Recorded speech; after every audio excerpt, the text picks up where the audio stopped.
आई आजारी आहे आणि अचानक मी काहीतरी काम करतो आणि अशी काहीतरी येईल का, अशा वेगवेगळ्या प्रकारच्या भीत्या आपण यांच्यामध्ये सतत दैनंदिन आयुष्य गुरफटवून टाकलेलं असतं. भीतीचं स्वरूप बदललेलं आहे.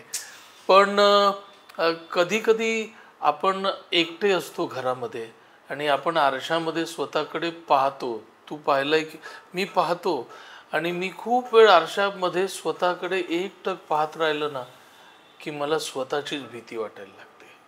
ती भीती कुठल्या प्रकारची असते? ती मानसिक असते, सायकोलॉजिकल असते, एकटेपणाची असते, की माझ्यातल्या आतल्या अंधाराची असते, की सुटण्याची असते, मला माहीत नाही.